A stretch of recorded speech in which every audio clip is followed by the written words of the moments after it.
berdua doang. Nabila. Nabila. Iya, Bu. Suara Ibu jelas ya? Iya, Bu. Ya, jelas, Bu. Jelas, Bu. Ya, Laksmi, makasih. Baru Ya, berdua Bu. ya? Bertiga? Iya. Bu. Coba deh, Ibu 5 menit, mau berdua, mau bertiga, Ibu mulai aja. Iya, Bu. Tadi pelajaran siapa sebelumnya? Bu Ninik, Bu. Oh, Zoom juga ya? Bu Ninik Zoom nggak? Meet. Enggak, Google Meet, Bu. Oh, Google Meet. Masih pada capek kali yang lain. Padahal udah istirahat sejam kan? Iya. Iya. Ntar kita lihat Nabila.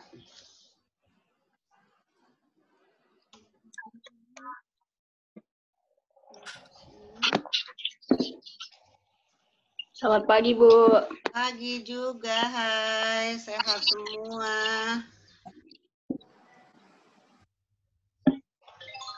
Ntar, Neng. Kamu siapa kok Ibu lupa, Neng? Putri. Ntar Ibu cek Putri. Iya. Oke. Putri, tolong coletin teman-temannya supaya cepet. Nabila. Oh, Nabila.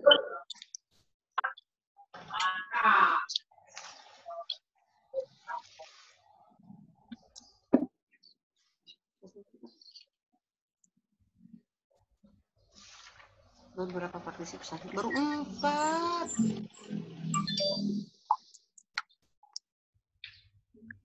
Nabila.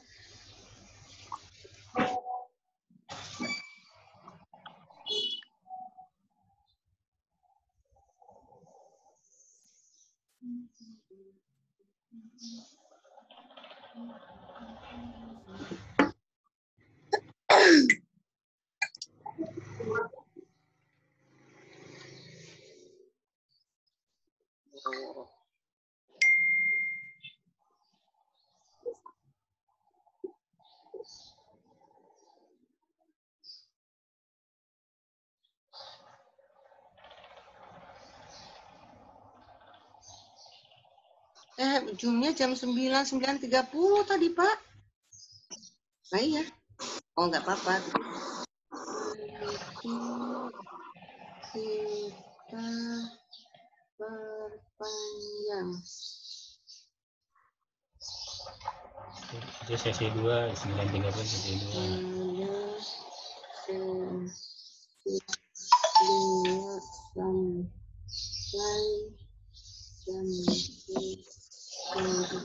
Google kan juga sama dengan Zoom kan?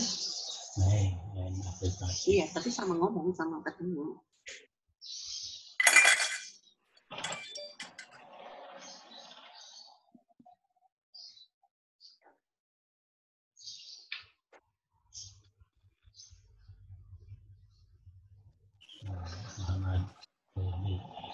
Ya, Muhammad Kolbi.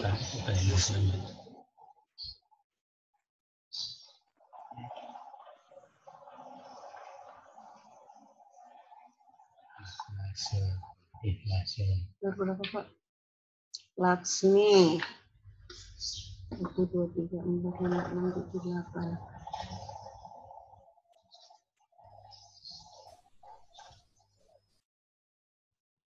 Sampai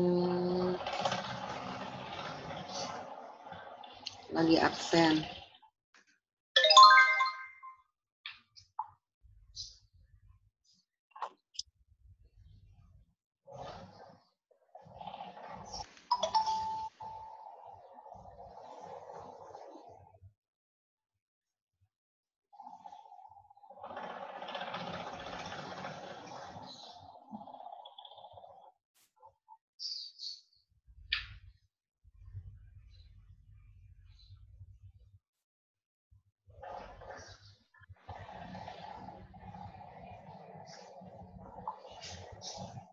Lagi pada itu, Pak.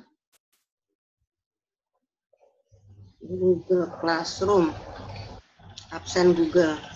Oh, lagi Absen. Absen di mana?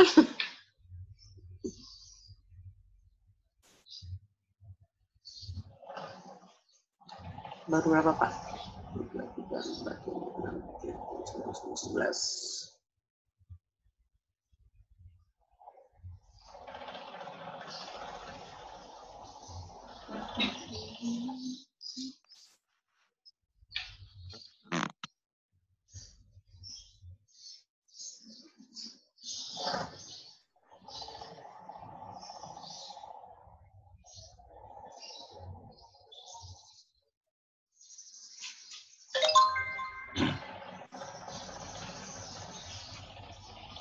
Di kamera. Sendiri.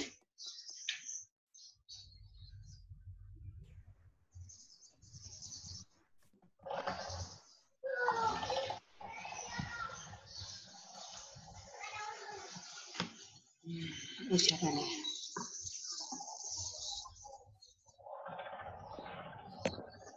Hana, Dewinda, segera cantik.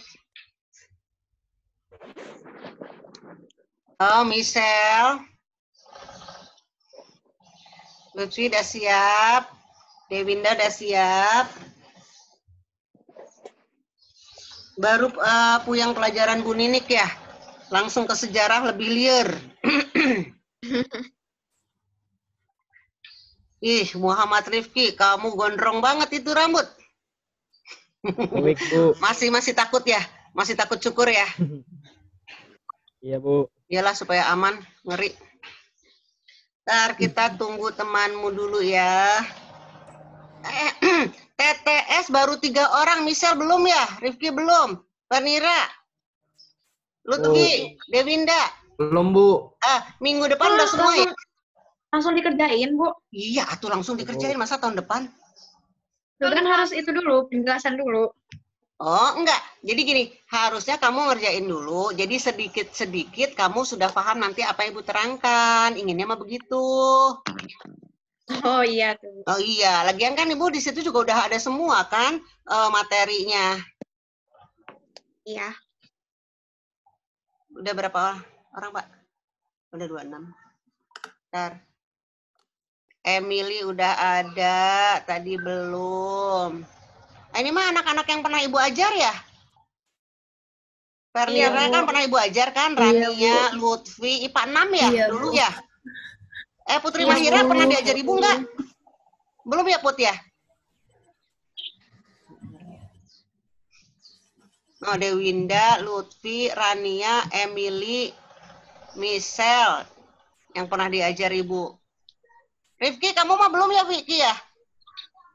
Udah, Bu. IPA 6 juga, Bu. Nggak diajar Ibu belum ya? Udah, Bu. IPA 6, Bu. Oh, alah, kok lupa ya. Ulaifiah pernah diajar. Oh, banyak yang pernah diajar ini. Ini IPA 5, IPA 6 semua isinya. Iya, rata-rata, Bu. Rata, Oh. Bu. Nah, dengarkan. Nanti kalau Ibu nerangkan, pikiran kamu ke belakang ketika zaman pergerakan nasional dan mempertahankan kemerdekaan sama Pak Oji ya. Oh Jadi iya. masih ada sisa-sisa isi perjanjian-perjanjian. Jadi nanti nyambung supaya cepat.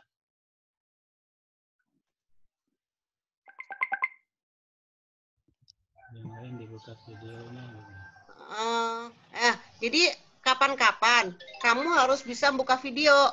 Di situ akan lebih jelas. Ya, Bu. Tar dulu. Banyak anak yang masih nanya. Kita mulai aja ya. Udah ada 28 orang. Oh, udah ada 30 orang. Kita mulai. Kita memanfaatkan waktu aja. Tuh, Farel. Pernah diajar Widi. Wah, bener ini mah. Kita reunian ini. Ikhlasul. Muhammad Afla. Oh, Muhammad Afla yang kemarin Ibu sebut cantik ya? Nah, Pak, kita mulai itu. Kita lihat materi pertama. Yang belum dibuka ininya. Yang belum dibuka, buka dong. Itunya apanya? Videonya. Gambar wajah kamu supaya Ibu lihat. Samuel, Abi, Ibu. Abi, Alif, Bella, Neng, Cynthia, Cinta. Biar Ibu bisa kenal. Takutnya nanti kalau nggak kenal nilainya ketuker-tuker. Frederico. Oh, kamu mah yang wakil OSIS ya kan? Iya, Bu. Adiknya siapa ya kemarin IPA 3 ya? Iya, Ferdi. Oh iya, Ferdi anak Ibu kemarin IPA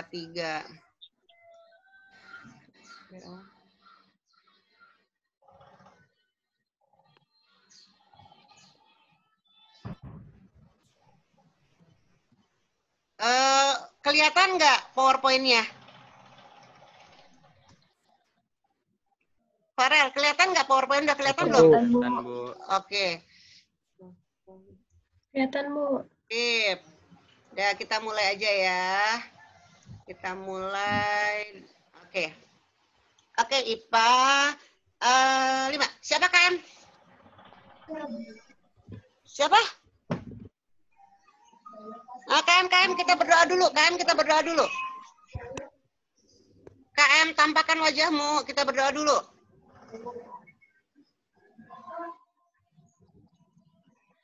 Ya, Bu. Ya, pimpin.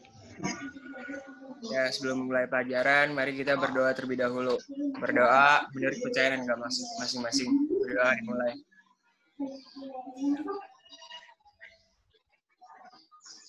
Selesai. Beri salam. Assalamualaikum warahmatullahi wabarakatuh. Waalaikumsalam. Oh, Ibu baru ngeh wajahnya si Rifki yang duduk sama siapa tuh ya? Sama siapa ya yang anak bawel? Irfan. Irfan.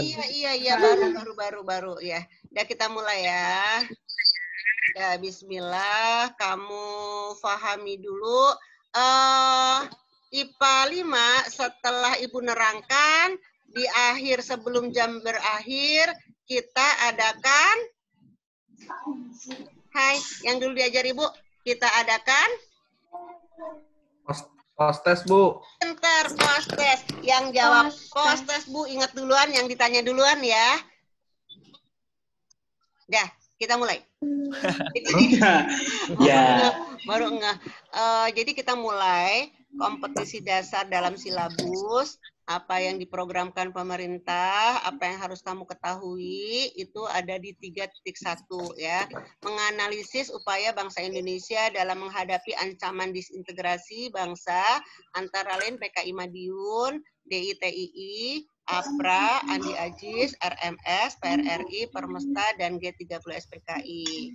IPA 5, kalau tahun-tahun sebelumnya, ini adalah bagian kamu. Jadi kamu dulu yang menggali informasi, kamu dulu yang mencari, kamu kemudian mengkonfirmasi, yaitu dengan cara diskusi. Hanya karena keadaan begini, akhirnya konsekuensi bersama, ya udah tinggal Ibu saja dululah yang ngomong. Nanti kamu akan bicara ketika bertanya. Jadi konsekuensinya karena kamu tidak berdiskusi, jadi kamu dengarkan Ibu, ngantuk, nggak ngantuk, telan, tapi postes, nggak banyak-banyak, 100 saja. Begitu ya. Allah. Ini ya, 8 peristiwa. Makanya ini harusnya 4 kali pertemuan, tapi kita bisa kebut menjadi 3 kali pertemuan saja. Kita lihat kompetisi dasar. Pengertian disintegrasi. Disintegrasi merupakan situasi yang tidak adanya persatuan serta juga kesatuan yang berlaku di dalam kehidupan masyarakat, sehingga memunculkan perpecahan. Atau disintegrasi adalah lawan dari kata integrasi. Karena mungkin ketidaksepahaman, kekecewaan, akhirnya muncullah yang dikenal dengan nama disintegrasi. IPA 5, disintegrasi ini dilakukan oleh teman kita sendiri, oleh saudara kita sendiri, oleh sahabat kita sendiri. Soekarno pernah bicara, sekarang kita punya musuh yang jelas, yaitu para penjajah yang kulitnya berbeda dengan kita. Tapi suatu hari nanti kita akan punya musuh yang lebih sulit karena dia adalah teman kita. Nah, inilah yang dikatakan Soekarno akhirnya terjadi. Gangguan keamanan ini dilakukan oleh orang Indonesia sendiri yang ketika itu Soekarno dan kawan-kawan sedang berusaha menegakkan kembali kesatuan Republik Indonesia. Ntar, Ibu terlalu cepat ngomongnya? Enggak ya? Enggak, Bu. Sip. Enggak, Bu. Oke ya. Gangguan keamanan ini dibagi menjadi 3 kelompok. Jadi ketika Soekarno dan kawan-kawan sedang memperjuangkan menegakkan NKRI, nah ternyata ada gangguan keamanan dari orang kita sendiri, dibagi menjadi 3 kelompok. Pahami, karena nanti pertanyaan ini adalah pertanyaan awal ketika kita post-test. Disintegrasi berdasarkan ideologi. Nah, kamu akan menjumpai PKI Madiun. Yang tadinya Pancasila, kemudian dirubah menjadi komunis. Kemudian banyak orang yang mengatakan bahwa Soekarno dan kawan-kawan tidak bisa menegakkan NKRI, diplomasi hanya mengurangi bangsa Indonesia. Mending Islam tegas. Akhirnya Kartosuwiryo mengumumkan negara Islam Indonesia yang dikenal dengan nama Darul Islam Tentara Islam Indonesia. Pancasila dirubah menjadi Islam. G. PKI. PKI Madiun selesai, tapi ternyata masih ada sebutlah generasi berikutnya yang bisa pada waktu menyelamatkan diri di Cina dan Rusia datang kembali dan kemudian melakukan gerakan kembali tahun 1965, merubah secara fundamental inginnya yaitu Pancasila ke komunis. Itu kalau berdasarkan ideologi, ingat-ingat ya. Kalau yang pernah diajar Ibu, kamu lihat kan soal-soal Ibu nggak pernah keluar dari apa yang Ibu terangkan, ya nggak? Makanya kita mulai, kita sepakati KKM kita untuk gangguan keamanan, nggak banyak-banyak, 95 saja. Siap ya? Amin. Oke. Kemudian itu berdasarkan ideologi. Ada yang berdasarkan kepentingan diri sendiri atau kelompok. Angkatan Perang Ratu Adil, Republik Maluku Selatan, Andi Ajis. IPA 5, nomor 2 ini sering dikenal dengan nama bom waktu yang dibuat sengaja oleh Belanda. Ini skenario Belanda. Dia meninggalkan suatu waktu Indonesia akan runtuh kembali dan akan dipegang kembali. Nah, itu yang nomor 2. Jadi gangguan keamanan berdasarkan kepentingan kelompok atau diri sendiri.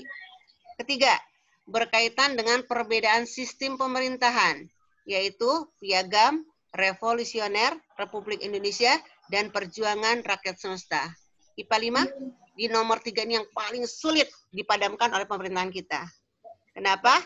Karena di sini tokoh-tokoh negarawan yang kuat, yang dulu pernah berjuang bersama Soekarno, dialah yang melakukan pemberontakan.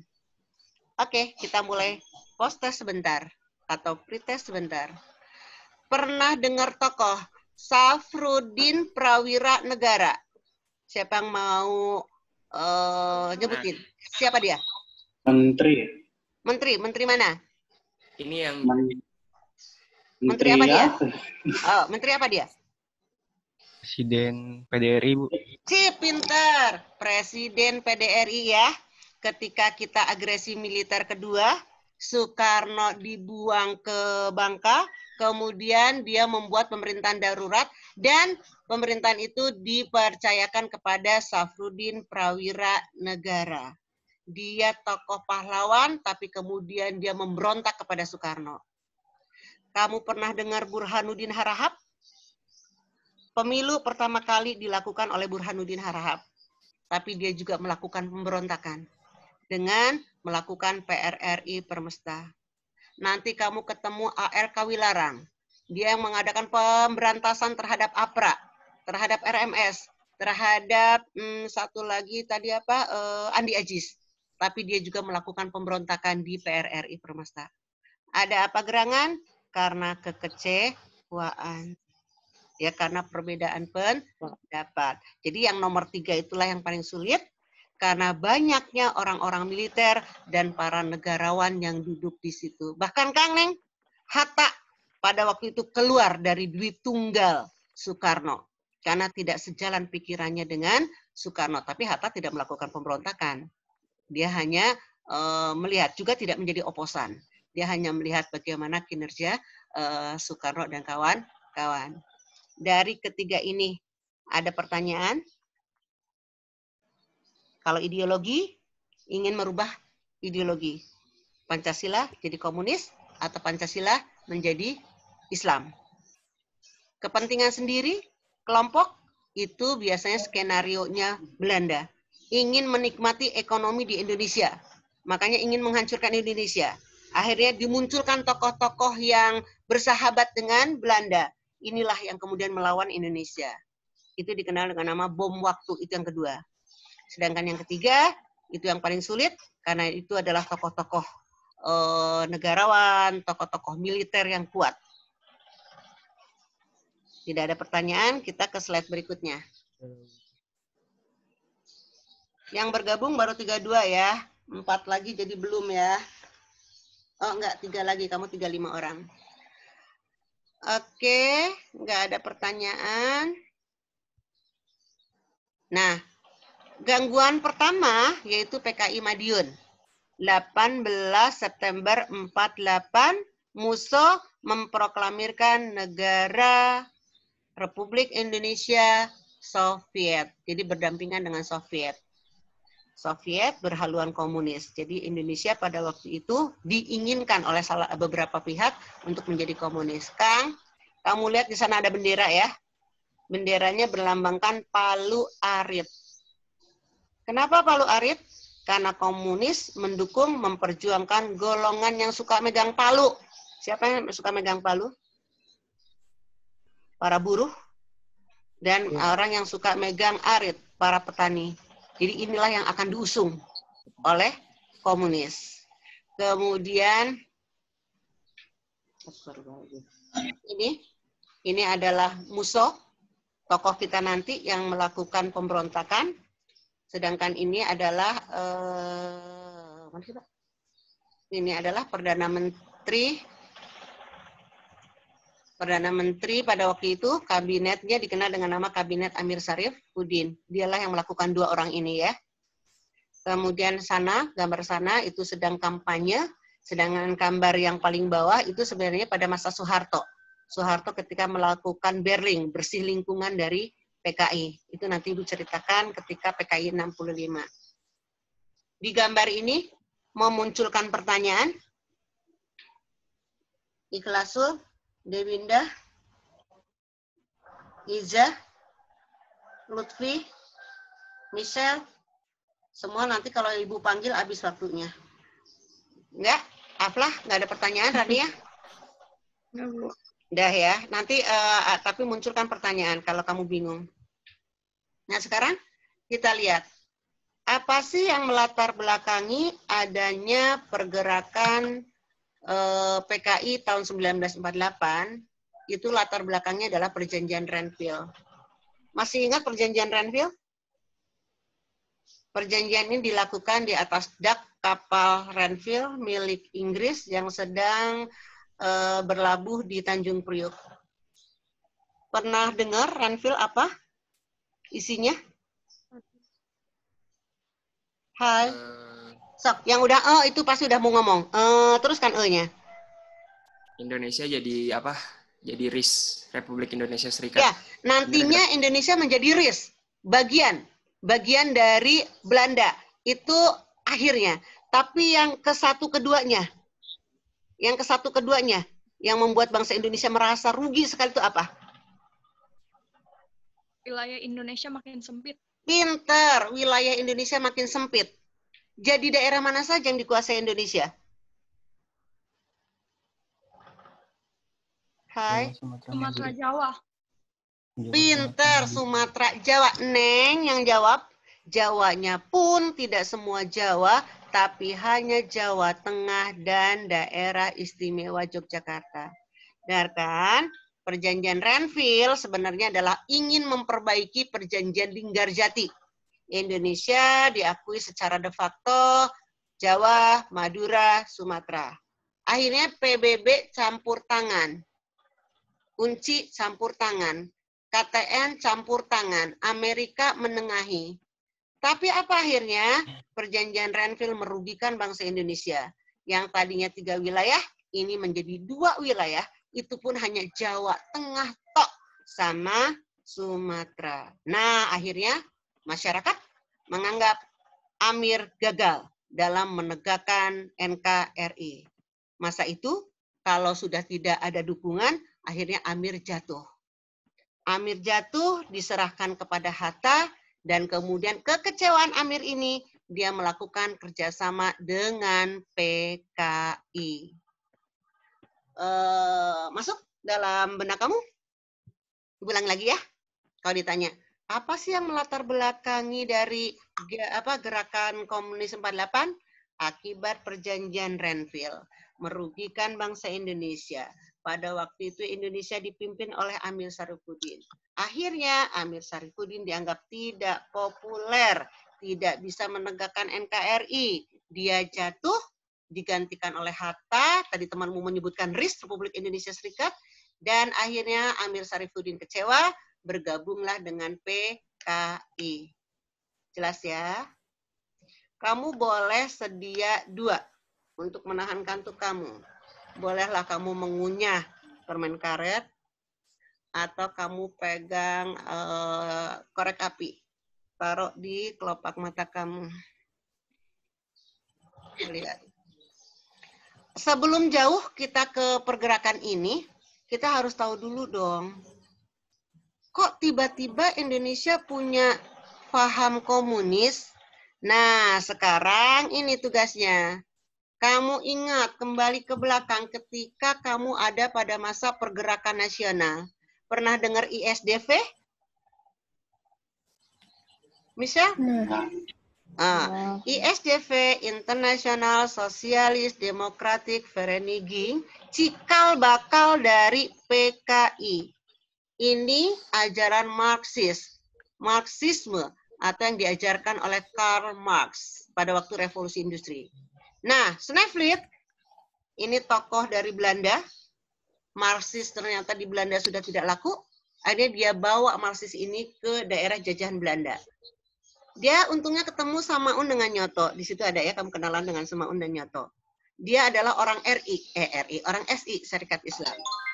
Nah, oleh Samaun dan Nyoto, akhirnya punya strategi supaya Marxis bisa melekat di hati bangsa Indonesia, harus masuk ke partai besar.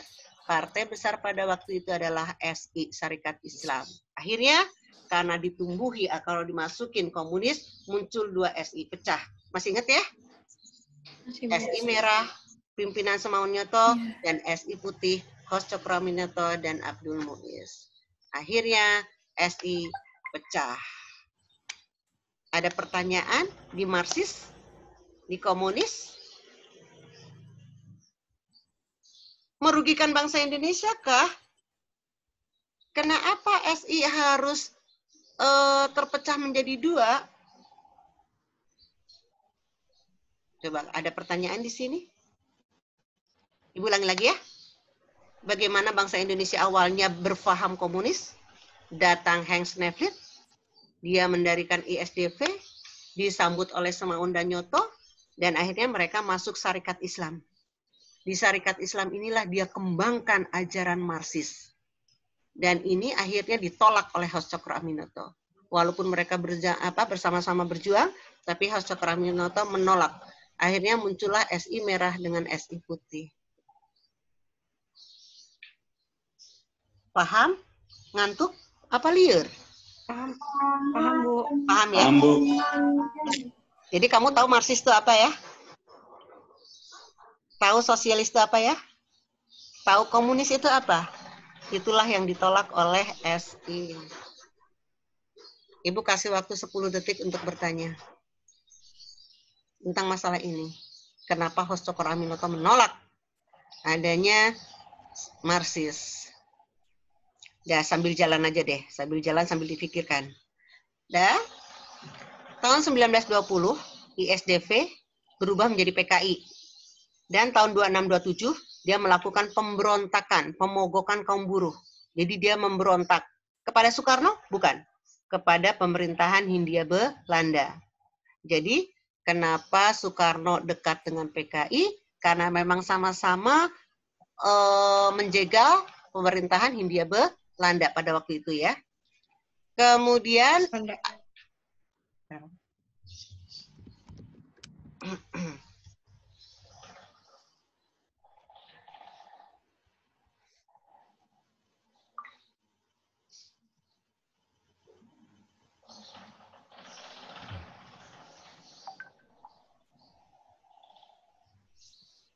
nah, ya kita kembali tadi karena sudah waktunya habis ya. Kita masih punya 30 menit lagi. Nah, kemudian karena dia memberontak terhadap pemerintahan Hindia Belanda, akhirnya oleh pemerintah Hindia Belanda divakumkan. Tidak boleh ada yang namanya komunis di Indonesia di pemerintahan Hindia Belanda. Dan akhirnya orang-orang itu akan kembali tahun 1948. Ketika dipimpin oleh Semaun dan Musso. Jadi ketika dia mengadakan pemberontakan oleh pemerintahan Hindia Belanda dijegal, nggak ada lagi PKI, baru muncul ketika Musso, Semaun, dan Amir Syarifuddin bekerja sama. Nah tadi Amir Syarifuddin jatuh, dan kemudian dia bekerja sama dengan PKI. Untuk merebut kembali kedudukannya, pada tanggal 28 Juni 48, Amir Syarifuddin membentuk Front Demokrasi Rakyat untuk memperkuat basis massa. FDR sendiri kemudian bergabung dengan Partai Sosialis Indonesia, PKI ilegal, nanti kamu tambahkan ilegal ya, PKI ilegal, Pesindo, PBI, dan Sarbupri. Setelah terbentuk, akhirnya membentuk organisasi kaum petani dan buruh. Ulangi lagi, kecewa Amir karena dia jatuh, dia gabung dengan Musso, dia mendirikan FDR, dan kemudian dia berjuang untuk kaum buruh, dan nantinya dia berafiliasi dengan Uni Soviet. Dia bekerja sama dengan Uni Soviet untuk mengenyahkan Belanda di Indonesia. Jadi bukan mengenyahkan Soekarno-nya ya, mengenyahkan Belanda awalnya ya. Pada tanggal 11 Agustus 48, setelah Musso tiba dari Moskow, Amir dan FDR segera bergabung dengan Musso. Semenjak itulah bersatu kekuatan PKI dan FDR. Di bawah pimpinan Musso dan Amir, kelompok gabungan FDR ini seringkali melakukan aksi, melancarkan propaganda anti pemerintahan, mengadakan pemogokan, melakukan pembunuhan. Jadi melakukan teror. Jadi cari perhatiannya dengan melakukan teror, pembunuhan. Nanti di situ ada juga gubernur waktu 10 November 45, Suryo, juga itu dibunuh. Karena belum ada pertanyaan, setelah Musso dan Amir Syarifuddin bergabung dalam Politbiro PKI, tanggal 13-14 Agustus, Musso menjelaskan tentang pekerjaan dan kesalahan partai dalam organisasi dan politik. Bahkan, Musso menawarkan doktrin baru yang dikenalnya dengan nama Jalan Baru untuk Republik Indonesia. Musso menginginkan satu partai kelas buruh dengan memakai nama PKI.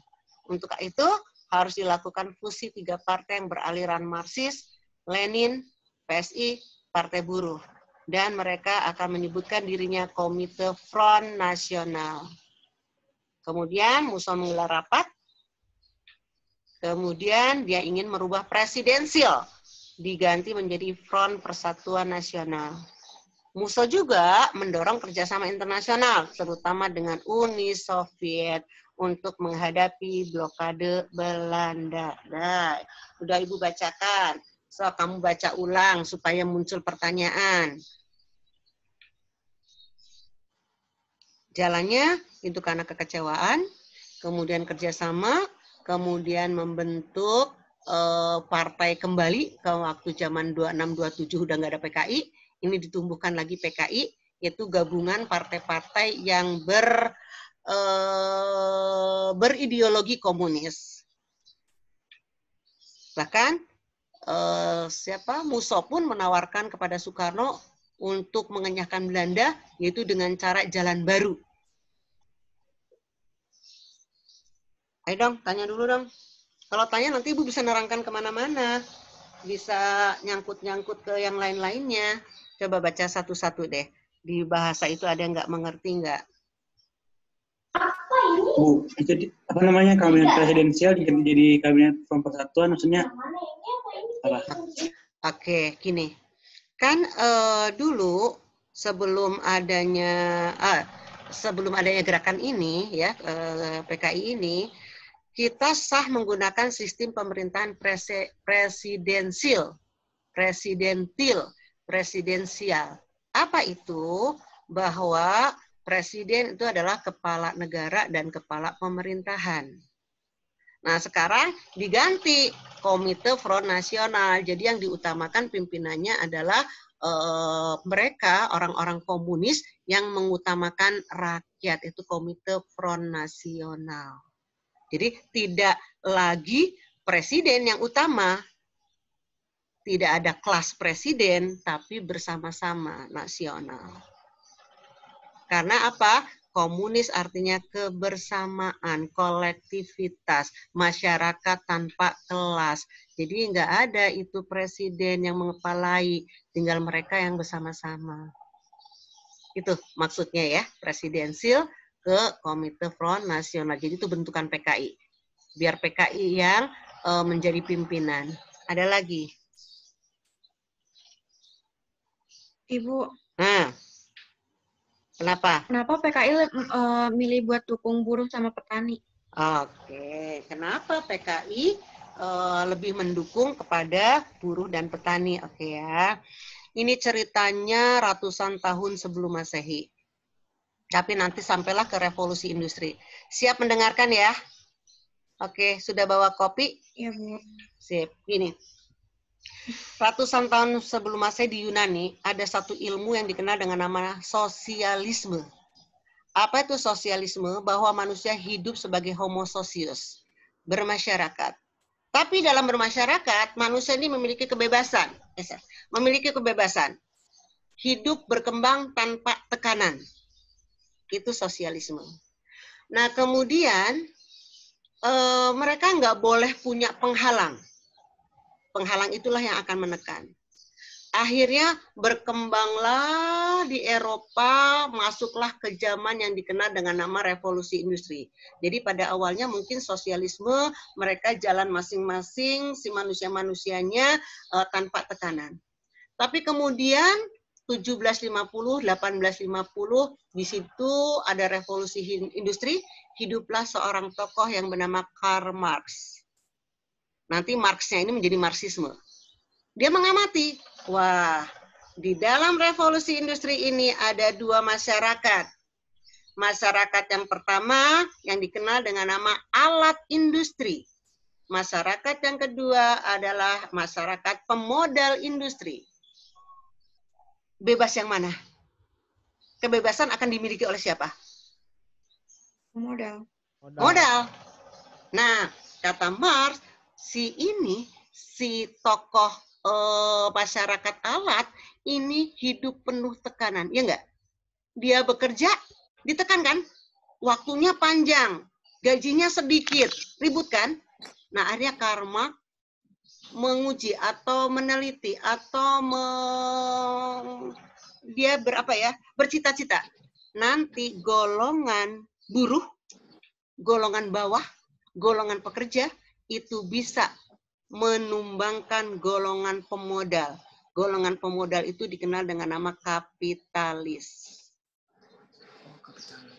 Jadi akhirnya muncul dua ini, muncullah orang-orang yang mendukung Marx, dikenallah dengan nama Marxisme.